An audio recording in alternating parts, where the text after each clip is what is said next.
This sample was recorded at a session of an annual scientific convention. The material, according to the research assistant, although given by an international prominent scientist, was given to a poorly attended session scheduled early in the morning after the annual social evening and get-together.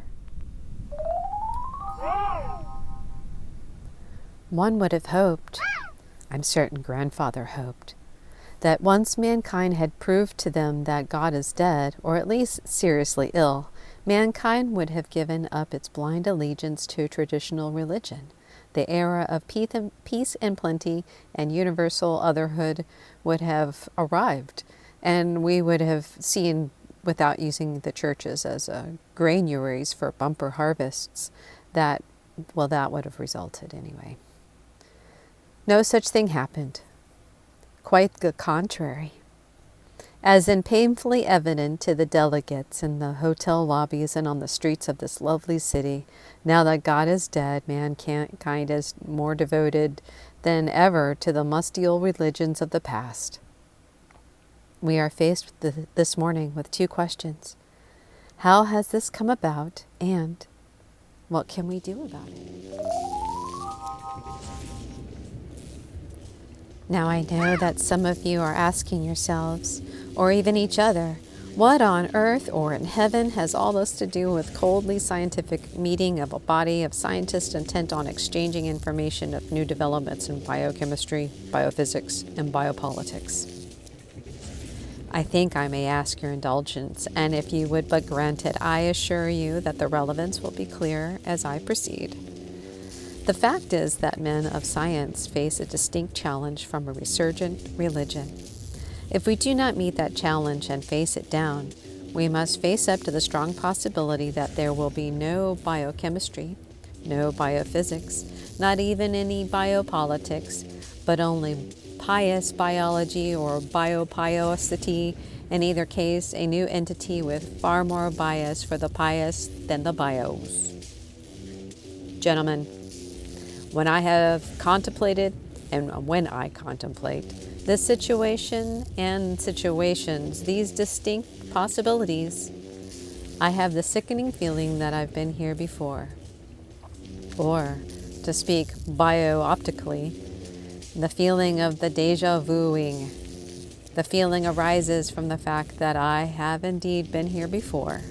I have viewed the deja, not only in person, and as in person of dear grandfather, and opposed by all those frightful fundamentalists, but earlier still in those scenes at the very beginning of science, memories of which are inscribed in the bones and sinews of the halfway literate man of science, if he but knows how to read the inscriptions. I have the chill feeling that I am squatting before a cave, and warming my hands at the fire I have myself kindled by rubbing two sticks together, while facing me across the fire is a proto-Presbyterian wearing buffalo skins with the teeth left in, and he chants as they dance, making barely articulate sounds and the effects that the fire is a gift of the gods.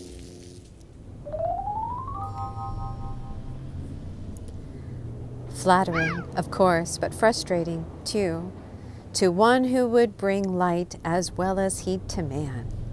Now, we all know the hopes that were raised when Grandfather discovered Charles Darwin. They seemed reasonable at the time, and in the light of the original premise, they are reasonable. Yet, as years have passed, religion has, if anything, got stronger. And of course, as a result of that wars have gone on, getting worse all the time, man continues to hate his neighbor, and the kingdom of justice is further away than ever. The reason for this seems to me to be the unexpected and certainly unpredictable flexibility of the organized religions.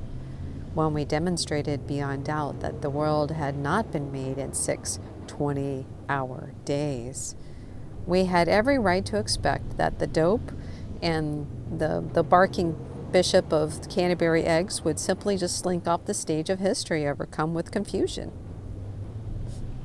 This is, to this day, they have refused to do so.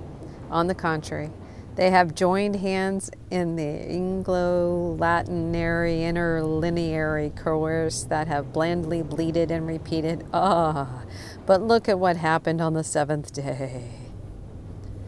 They have quoted Freud out of context to infuse new life into the old Garden of Eden myth, and for all I know, that is the very moment His Holiness and His Grace are concocting with some monotonous and monstrosity of the agony of the theogony, using nuclear fission to resurrect the ancient myth of creation and nuclear fusion to create a new myth of resurrection.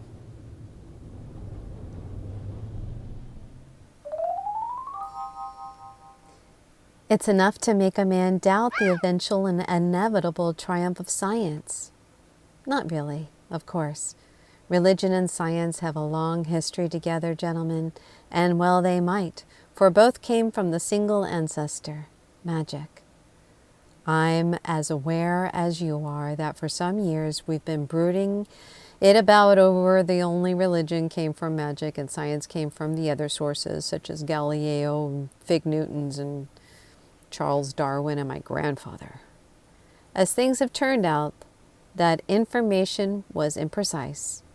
The time has come to reestablish the old relationship and get a bit out of our own back from the religious demons, or deminded, who for centuries have stolen our thunder to terrify mankind. Science not only is as old as religion, but instance after instance, science has been the victim of religious aggression.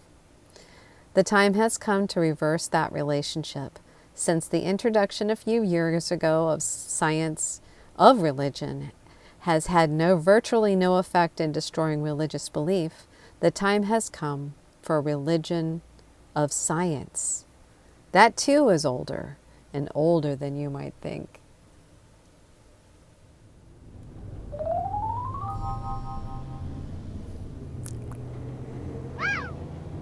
Just to single out a few examples of crypto-scientists corrupted by religion, let us begin with Moses. Again, I know that most of us conventionally regard Moses as a mythic figure, as in the phrase, the Moses myth, or the myth of Motheth. That, too, may have been imprecise. Re-examination suggests that Moses was a scientist, and if he was a scientist, he was certainly an actual historical figure. We don't have any other kind in the profession. We read that Moses was a sojourner in Egypt, a sojourner apparently being a member of a field expedition. While he was on sojourn or in the field, Moses definitely invented bacteriological warfare, a highly sophisticated form of science, and was able to modulate it from crops to livestock to human beings, maintaining in the final phases such exquisite scientific control that he was able to single out for scientific treatment only the firstborn of several Egyptian families. Later on, when his obvious gifts had made him an expedition leader, Moses successfully experimented with obtaining water in the desert, a project, I need not remind you, that still kindles the enthusiasm of mankind in the interest of science. It was during that desert expedition that the tragedy occurred. Moses, far off in advance in the days of his research on meat, was aware that unrefrigerated pork will deteriorate or spoil, as the laymen have it, and produce trichinosis. Well, of course, this was centuries before the sheiks and the Arabs met in Standard Oil of New Jersey, and there wasn't a refrigerator to be had in the desert at all. Determined to save the expedition, Moses went up the mountain and wrote down a list of sanitary rules for surviving under primitive conditions. To get this elementary sanitary code across to his rather simple-minded expedition members, the great scientist, I regret to say, stooped to the moment and claimed that the sanitary code had been given to him by God, a father image and symbol of authority that Moses made up on the spot out of his head. Well, the expedition was saved from trichinosis, but at what price? As one of those experimental side effects that happened to be the best of us, Moses found that he invented the Jews. The Jews gave rise to the Catholics, and the Catholics to the Protestants, and the Protestants to the spiritualists, and here we are, up in our acme in religion.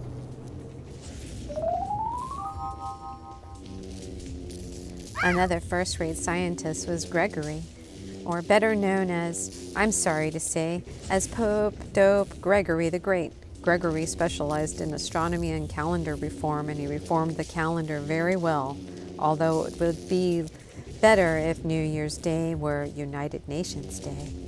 Still, there he was in 6th century Rome, and in 6th century Rome, the only way to get anywhere was to be dope.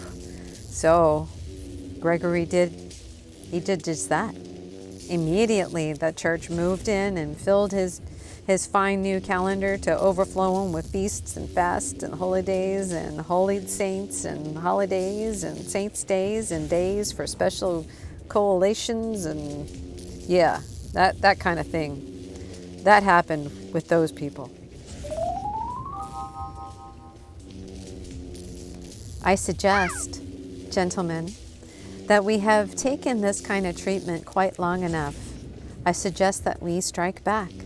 I suggest that we set up a religion of science in which all men can believe. Appropriate ceremonies can be devised based on the ritual of conferring the PhD on a candidate. I venture the guess that most of the mankind will welcome the bluff of common sense that the square of the hypotenuse equals the sum of the square of the other two sides.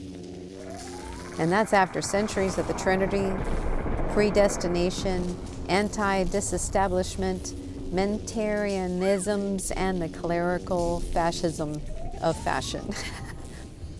We all know that the new religious venture to get anywhere at all needs to be a strong head, a kind of dope, you might say, to use the old word. And I know that you people, y'all have your kind of work piled up in your laboratories. If you care to consider the question, I shall be glad to step aside. I shall be the master's lodge in the fact, awaiting your decision. Let me offer one final thought. For each of us, wherever we are, let us not curse this obstruction. Let us rather light one little Bunsen burner and show that science too can change the world.